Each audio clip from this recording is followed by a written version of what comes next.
기도하겠습니다. 하나님 아버지, 은혜 아니면 살아갈 수가 없고 모든 것이 은혜이건만 늘 은혜 아닌 것처럼 어리석게 살아가는 우리를 다시 한번 돌아보며 이 한 주를 시작을 합니다. 잊지 않고 놓치지 않는 귀한 한 주 우리 삶의 자리가 되게 하시고 하나님의 말씀을 푯대 삼아 오롯이 하나님만을 향하여 걸어가는 귀한 한 주가 되게 하옵소서. 오늘도 말씀을 나눌 때에 우리가 깨닫게 하시고 우리 마음판에 새겨주시고 생각나게 하사 그 말씀에 붙들고 살아갈 수 있도록 그리 인도하여 주옵소서. 감사드리며 예수님의 이름으로 기도하옵나이다. 아멘. 오늘 제가 정한 설교의 제목은 편견의 벽을 넘어서입니다. 편견에 대한 정의를 보면 어떤 사물이나 현상에 대해 공정하지 못한 한쪽으로 치우친 생각으로 사실상의 근거 없이 지니고 있는 완고한 의견이라고 정의되어 있는데요. 이 정의 중 눈에 띄는 부분은 근거가 없다는 것이고 완고한 의견이라는 것입니다. 이 근거가 없으면 끝까지 주장하지 말아야 되고 끝까지 주장하려면 근거가 있어야 되는데 근거가 없는데 완고하게 끝까지 고집한다. 얼마나 주변에 있는 사람들이 힘들겠습니까? 그래서 편견은 벽입니다. 참 뛰어넘기 힘든 벽이 편견입니다.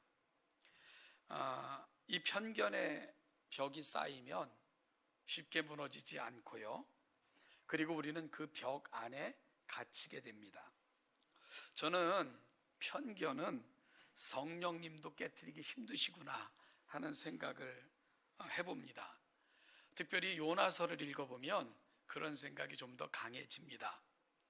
오늘은 요나 이야기를 통해 혹시 우리가 만들어 놓은, 그래서 우리가 갇힌 편벽의 벽은 없는가 하는 것을 좀 살펴보고자 합니다.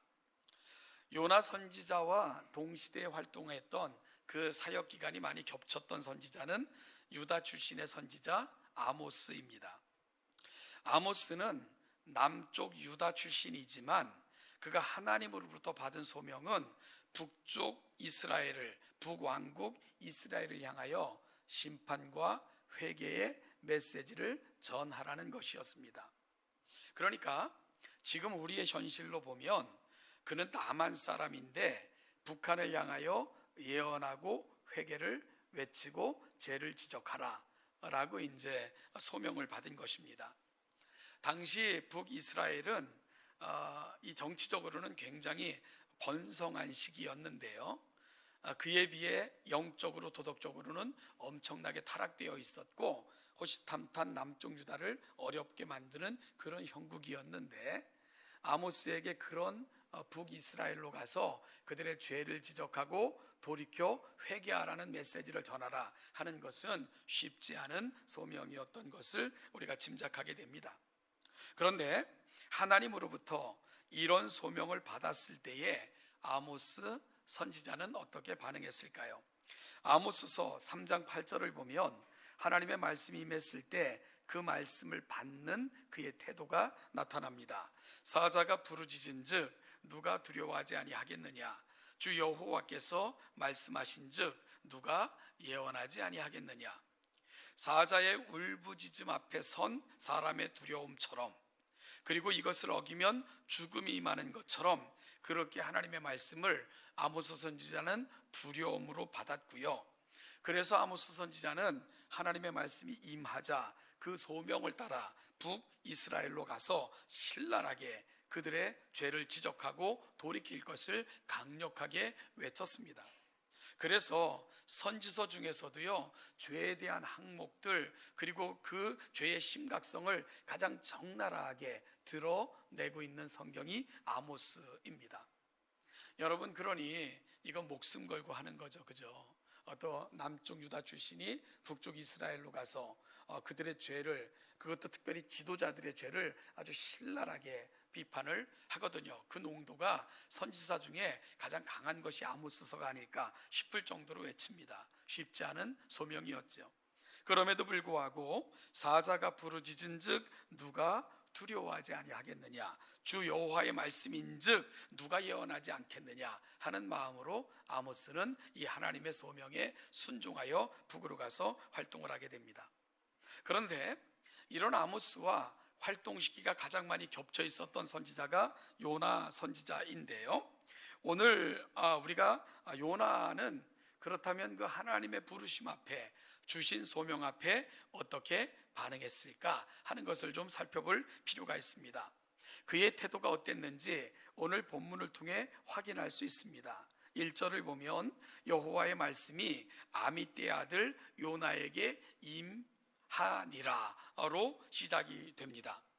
하나님의 명령이 요나에게 임했습니다. 여호와께서는 그러면 요나에게 어떤 명령을 하셨습니까? 2절입니다. 너는 일어나 저 큰 성읍 니느웨로 가서 그것을 향하여 외치라. 그 악독이 내 앞에 상달되었음이니라. 니느웨로 가라는 것, 그것이 바로 하나님의 명령이었습니다. 우리 잠시 지도를 보실까요? 오늘 지도를 보면 오른쪽 끝에, 여러분 보시기에 오른쪽 끝에가 바로 그 예루살렘, 그리고 유다의 수도라고 되어 있는 곳이 있고요. 사실 그 요나의 고향은 그 예루살렘에서 조금 북쪽에 있는 갈릴리 주변의 가드 헤벨이라는 곳이 요나의 고향입니다. 그는 북쪽 이스라엘 출신인 거죠. 그런데 하나님께서 그에게 니느웨로 가서 예언하라. 니느웨는 오른쪽 끝에 있는 그 도시가 니느웨입니다. 비록 오늘 그 지도에서는 이 니느웨가 좀 가까워 보이지만 지도를 축소해서 만든 거니까, 그런데 이 예루살렘에서 니느웨까지는 굉장히 먼 거리입니다. 우리가 니느웨를 좀 알려면 아브라함이 갈대아 우르에서 부르심을 받잖아요. 가나안 땅으로 가라. 그런데 아브라함은 즉각적으로 순종하지 못해요. 그래서 그가 어디에 머물게 됩니까? 하란이라는 곳에 머물게 되는데요, 바로 아브라함이 머물렀던 하란 바로 밑에 있는 도시가 니느웨입니다. 그러니까 예루살렘에서 니느웨까지는 굉장히 먼 거리인 것을 알게 되고요.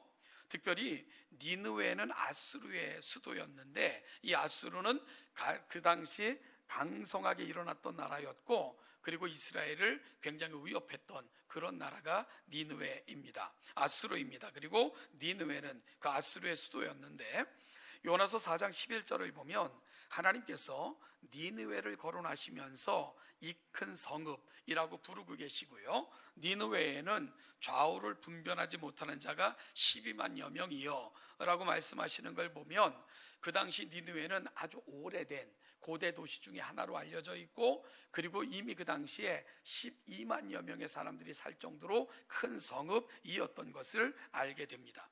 하나님께서는 바로 북쪽 이스라엘 출신인 요나에게 바로 그 먼 곳, 그것도 이스라엘을 위협하는 당시 신흥 강국으로 일어나고 있는, 그리고 아수르는 그 당시에 가장 살벌하고 죄악이 가득했던 나라입니다. 그 나라에 가서 바로 회개를 외치라 라는 명령을 요나에게 주신 것입니다. 여러분, 그런데 요나는 이 말씀에 대해서 어떻게 반응합니까? 3절입니다. 3절을 보면 어떤 말로 시작이 되죠? 그러나 라는 단어로 시작되고 있는 것을 보게 됩니다. 무슨 뜻입니까? 하나님의 말씀 앞에 요나는 정면으로 거절한 것입니다. 그리고 그는 어떤 행동을 합니까? 우리 3절을 같이 한번 다시 읽어볼까요? 시작. 그러나 요나가 여호와의 얼굴을 피하려고 일어나 욥바로 내려갔더니 마침 다시스로 가는 배를 만난지라. 여호와의 얼굴을 피하여 그들과 함께 다시스로 가려고 배 삭슬 주고 배에 올랐더라 라고 되어 있습니다. 여러분, 요나는 니느웨로 가는 대신 항구인 욥바로 내려가게 되고요, 욥바는 바로 지중해를 접하고 있는 항구 도시입니다. 가서 마침 다시스로 가는 배를 만나게 됩니다. 오늘 본문은 마침, 그런 뜻은 뭡니까? 다행히, 그런 뜻이 되죠. 내 계획대로 돼가는구나, 이런 뜻입니다. 그러자 요나는 얼른 뱃삭을 지불하고 배에 올랐습니다. 아주 순조롭게 계획대로 진행되는 것처럼 보였습니다. 다시 한번 지도를 볼까요? 여러분, 다시스가 어디인지 한번 확인해 보시죠. 다시스가 어디입니까? 맨 왼쪽 끝에 다시스가 있죠. 물론 이 다시스가 어디인가에 대해서는 종종 학자들 간의 차이는 있지만 대부분의 학자들은 이 다시스가 지금의 스페인 한 항구 도시로 그렇게 대체적으로 이해들을 합니다. 사도 바울은 바로 이곳까지 복음을 전하고 싶어 했죠. 바로 서바나입니다. 어찌 보면 그 당시 유대 땅에서 바라보면 땅끝처럼 느껴졌던 곳이 바로 스페인이었고요. 다시스는 바로 그런 곳이죠. 그러니까 요빠라는 항구로 가서 될 수 있으면 멀리 가려는 계획을 세웠던 요나에게 다시스로 가는 배는 정말 이건 예비되어 놓은 것처럼 계획대로 잘 되고 있구나 생각될 정도로 그의 계획이 이루어지는 것처럼 아마 보였을 것입니다. 자, 그러면 지도를 통해서 두 지역을 한번 확인해 보시죠. 하나님은 어디로 가라고요? 니느웨로 가라고. 그런데 요나는 어디로 가려 합니까? 다시스로 가려는 거예요. 정반대. 가장 멀리 될 수 있으면 떠나려고 하는 것이 요나의 계획인 것을 우리가 알게 되는 거죠. 요나는 하나님의 말씀이 임하여 가라고 하는 곳 정반대편으로 점점 움직이고 있는 것을 볼 수 있습니다. 여러분이 그림만 봐도 이게 불순종이구나 하는 것이 이렇게 느껴지지 않습니까? 마치 부모가 싫어하는 것만 골라서 하는 아이처럼, 또한 청개구리처럼 정반대로 나아가는 것, 하나님의 말씀 앞에서 요나가 보여줬던 모습이 바로 그런 모습이었습니다. 여러분, 불순종은 단순하게 하나님의 계명 하나를 어기는 게 아니고요, 불순종은 이처럼 하나님으로부터 점점 멀어지는, 하나님의 항구로부터 멀어져가는 배와 같은 것, 이것이 바로 불순종이 보여주는 모습인 것입니다. 여러분, 그런데요, 자, 여기서 우리에게 질문이 생겨요. 어떤 질문이 생깁니까? 요나에게 이 명령을 하신 분이 누구시죠? 요나에게 누가 명령하고 계십니까? 1절이 어떻게 시작됩니까?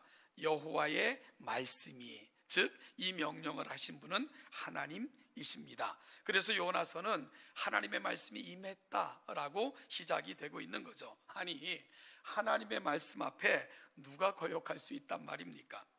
여러분, 존경하는 사람의 말도 거역하기 쉽지 않은데 하나님의 말씀 앞에 어떻게 거역할 수 있을까? 그런데 요나는 어떻게 하고 있다고요? 그 하나님의 말씀 앞에 정면으로 거절하고 그리고 불순종하고 있는 것, 요나서를 펼치자마자 만나는 요나의 모습입니다. 요나를 이렇게 만든 것, 뭐가 이렇게 요나를 만들었을까요? 편견입니다. 편견. 그래서 저는 설교 서두에서 편견은 성령님도 다루시기 힘드시구나 이렇게 말씀을 드렸던 이유인데요, 요나는 당시 아주 두 가지 면에서 견고한 편견을 가지고 있었습니다. 저는 그중 오늘 한 가지를 다루려고 하고요, 다음 시간에 두 번째 요나가 가지고 있었던 편견이 뭔가 하는 것을 다루려고 하는데요, 이 편견의 부분을 다루려니 배경이 길어졌기 때문에 다음 주에 다른 한 가지를 다루기로 하고요, 오늘은 첫 번째 편견을 다루도록 하겠습니다.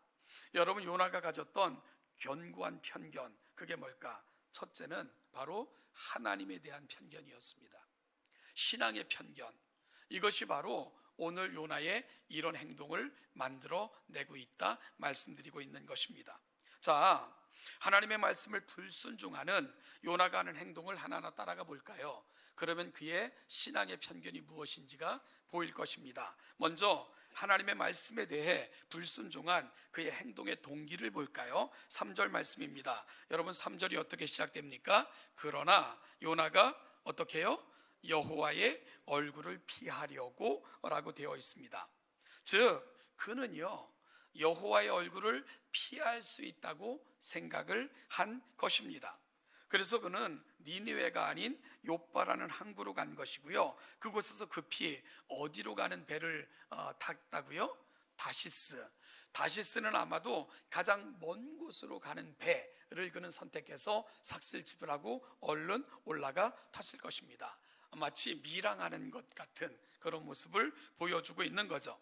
그리고요, 배에 타자마자 그가 한 행동이 있습니다. 5절 말씀을 좀 볼까요? 성경 5절을 보면 사공들이 두려워하여, 왜냐하면 요나가 탄 배에 급한 바람이 불어 배가 위태하게 됐거든요. 각각 자기의 신을 부르고 또 배를 가볍게 하려고 그 가운데 물건들을 바다에 던지니라. 이 배에서 고생하는, 배에서 일하는 사람들의 모습입니다. 그런데 요나는 이들과 또 달라요. 그러나 한번 볼까요? 요나는 어떻습니까? 배 밑층에 내려가서 누워 깊이 잠이 든지라. 당시 요나가 뱃삭을 지불하고 얻어 탄 배는 굉장히 큰 배였을 것으로 추정이 됩니다. 왜냐하면 이 긴 항해를 하려면 작은 배 가지고 안 됐겠죠. 그가 탄 배는 층층으로 되어 있는 꽤 큰 배였을 것으로 추정이 되죠. 그래서 그는 그 배에 올라가자마자 어디로 내려갑니까? 가장 은밀한 곳, 찾을 수 없는 곳인 배 밑층으로 내려가 깊이 잠든, 그것이 바로 요나가 보여주는 모습입니다. 여러분, 누워서 깊이 잠이 든다. 이제 됐다. 하나님도 날 못 찾아. 이제 나는 됐어. 안도감이 몰려왔던 것 같아요. 그래서 다시스로 가는 배가 출항하자마자 맨 밑으로 내려가 자리를 잡은 요나는 이내 깊은 잠에 빠져든 것입니다. 여러분, 그러면 이런 요나의 행동을 종합해 볼 때에 그의 신앙의 편견이라고 저는 말씀을 드렸는데, 그가 가지고 있었던 신앙의 편견, 문제가 무엇이었다고 여러분들은 생각이 드십니까? 하나님을 제한한 것입니다. 하나님은 이스라엘만의 하나님이신 것으로, 하나님은 이스라엘 영토 안에만 계신 분으로 요나는 착각을 했던 것입니다. 그래서 이스라엘을 떠나면 그곳은 무엇으로부터? 하나님의 시선으로부터 벗어날 수 있다, 요나는 생각한 것이지요. 그래서 하나님이 통치하시는 나라, 하나님이 주인처럼 그렇게 일하시는 나라인 이스라엘로부터 멀어질수록 그는 하나님으로부터 멀어질 수 있다 생각을 했던 것입니다. 멀리 갈수록, 이스라엘을 떠날수록, 이스라엘로부터 멀어질수록 하나님의 시선으로부터 자유로울 수 있어 라고 생각했던 것이 요나가 가지고 있었던 신앙관이었던 것입니다. 그래서 그는 니느웨로 가라는 하나님의 명령을 따르지 않고자 결심했을 때 급히 욥바라는 항구로, 그리고 될 수 있으면 먼 곳으로 출항하는 배를 얻어 탔고요. 그리고 그 배에서도 가장 후미진 곳에 자리를 잡고 이제 됐다 안도하며 깊은 잠에 빠져들게 된 것입니다. 바보 같죠, 그죠? 여러분, 되게 어려운 말인데 일상 용어처럼 쓰는 사자성어 같은 우리의 고백이 있지 않습니까? 그게 뭡니까? 무소부재. 이 어려운 말도 우리는 일상 용어처럼 쉽게 이해하잖아요. 무슨 뜻입니까? 하나님은 안이 계신 곳이 없다. 그게 무소부재하시다. 그러니까 어떤 장소에도 하나님은 안 계신 곳이 없다. 그게 우리의 고백 아닙니까? 그렇죠? 그런데 요나는 지금 어떤 편견을 가지고 있다고요? 하나님은 여기만 계시고 이곳에서만 일하시고, 그래서 이곳을 벗어나면 하나님의 시선으로부터 벗어날 수 있다라고 생각했던 것이 요나의 신앙의 편견이었다는 겁니다. 여러분, 그런데요, 저와 여러분들은 어떻습니까? 이런 요나의 편견으로부터 저와 여러분들은 자유롭습니까? 이런 편견이 우리의 신앙 안에는 존재하지 않나요? 제가 몇 번 소개한 적이 있는 것 같은데, 후안 카를로스 오르티즈라는 사람이 제자입니까? 라는 책을 썼습니다. 그 책에 보면 우리의 신앙의 현 주소를 고백하면서 예배당 천장에 매달려 계신 하나님이라는 표현을 사용했습니다. 예배당 천장에 매달려 계신 하나님. 우리가 하는 실수 중에 가장 흔한 실수가 바로 하나님을 제한하는 것이다 라고 후안 카를로스 오르티즈라는 목사님은 말씀하고 있는 거죠.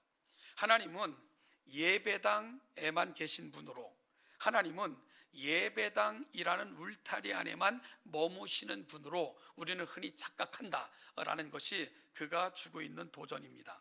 그래서 우리는 예배당에 오면 인사를 해요. 하나님 안녕하셨어요? 저 왔습니다. 그리고 예배당을 떠날 때 또 인사해요. 하나님 안녕히 계세요? 또 찾아뵐게요. 그리고 우리는 예배당을 떠납니다. 그러면 하나님은요, 예배당 안에 머물러 계시는 거예요. 그리고 언제나 또 찾아올까? 언제 또 나를 만나러 올까? 마치요, 자식을 기다리는 부모처럼 그렇게 하나님을 홀로 이곳에 천장에 매달려 계시면서 다시 찾아올 그 시간을 기다리고 계신 것처럼 우리는 하나님을 섬기고 있는 것 아닌가? 바로 그 목사님은 그런 도전을 주고 있는 겁니다. 이것이 바로 현대인들, 우리 신앙의 현주소라는 것입니다. 여러분들 왜 이런 줄 아십니까? 이게 신앙의 사실 로망이거든요. 자녀들이 부모의 눈으로부터 벗어나는 것만큼 자유로운 게 세상에 어디 있겠습니까? 하나님께서 늘 함께 하신다 그러면 사실 부담되잖아요. 그렇죠? 그래서 신경도 쓰이잖아요. 눈치도 보이잖아요. 또 안 보여드리고 싶은 것도 너무 많고. 그러니까 어떤 신앙이 참 편한 신앙이냐면 하나님은 그냥 여기 계시는 거예요. 내가 만나고 싶을 때 만나러 올 테니까 하나님 여기 계세요.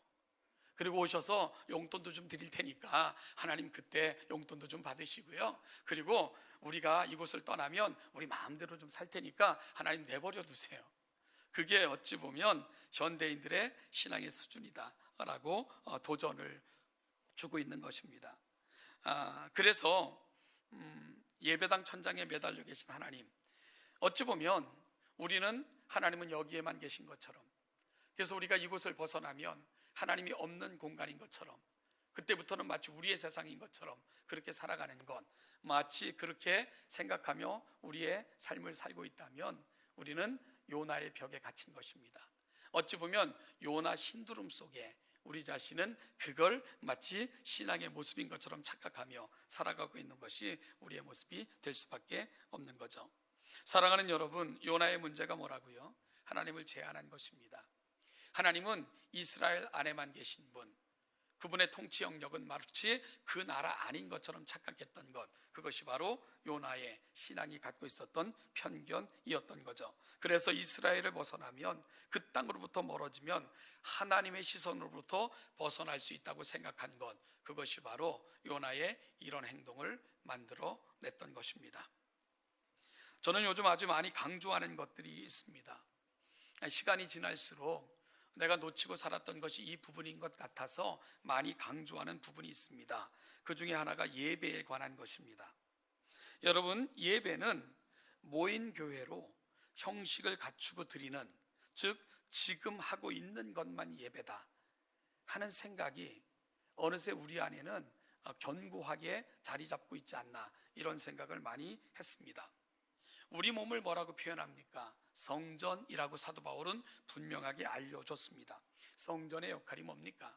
예수님께서는 성전의 역할은 만민이 기도하는 집, 즉 자유롭게 누구든지 하나님을 만나는 곳이라고 분명하게 말씀하셨습니다. 자, 그렇다면 여러분, 성전이 어디입니까? 이곳이 성전이 아닙니다. 이곳은 성전들이 모여있는 그 모임을 가능케 만든 예배당일 뿐입니다. 따라서 오늘 우리가 여기에 모여 있기에 이곳이 성전이지만, 왜냐하면 성전에 우리가 있으니까, 우리가 떠나면 이곳은 그냥 공간입니다. 성전은 흩어진 여러분의 삶의 자리, 그곳이 바로 여러분들의 성전이 가 있는 자리고, 그래서 여러분들이 머무는 그곳이 바로 성지가 된다고 분명하게 말씀을 드렸습니다. 그렇다면 여러분은 우리가 살아가는 모든 삶이 뭐가 돼야 됩니까? 예배가 돼야 되는 거죠. 왜냐하면 내가 성전이니까. 그 성전에서 우리는 하나님께 기도하고 하나님께 예배하고 만나는 그런 장소가 성전이니까, 따라서 여러분, 모여서 형식적으로 드리는 것도 예배이지만 더 중요한 예배는 성전된 내 몸으로, 내 전 삶으로 드리는 예배, 그것이 바로 훨씬 더 중요한 예배이고, 어찌 보면 우리 삶의 영역 가운데 훨씬 더 많은 영역은 평상시 우리의 성전된 몸으로 드리는 예배가 훨씬 더 많은 영역을 차지하고 있다는 것을 우리는 분명히 알게 되지 않습니까? 그래서 사도 바울은 우리 몸을 성전 삼아 우리 삶이 하나님이 받으실 만한 산제사로, 영적 예배로 드리자라고 권면했던 것도 바로 그런 이유입니다. 여러분, 모여있는 것만 예배이고 흩어지는 순간 우리는 예배의 자리를 떠나고 세상에서 우리는 그냥 사는 거다라고 생각하고 살아가신다면 여러분들은 요나의 벽에 갇히신 것입니다. 또 하나가 있습니다.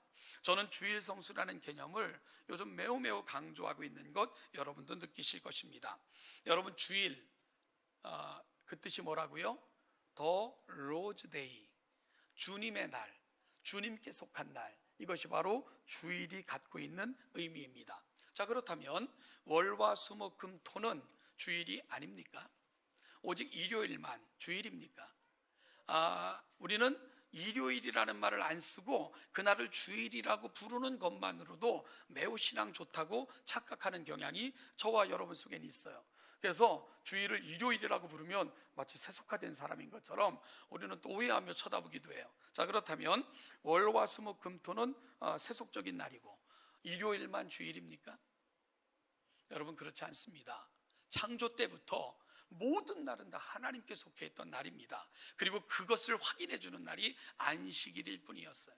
안식일을 지킨다는 건 그날만 중요했기 때문이 아닙니다. 모든 날이 하나님의 것인데 그 사실을 믿음으로 고백하며 선포하는 것, 세상에 보여주는 역할을 했던 날이 안식일일 뿐이었습니다. 여러분, 주일도 마찬가지 아닐까요? 우리가 주일을 성수하는 것 그저 하루 정해놓고 그날 나와서 예배하고 돌아가면 주일 성수하는 것 아닙니다. 그나마 조금 이곳에서 하루 종일 머물어서 오늘은 주일 성수를 충분히 했네 라고 얘기하는 것도 사실은 올바른 개념은 결코 아닙니다.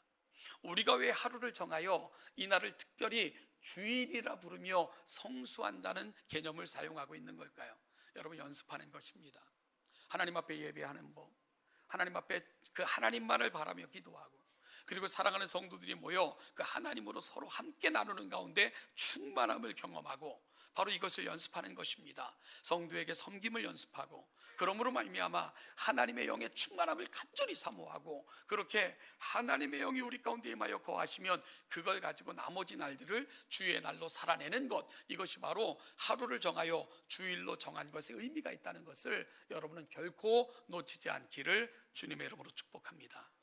여러분, 오늘만 주일이 아니에요.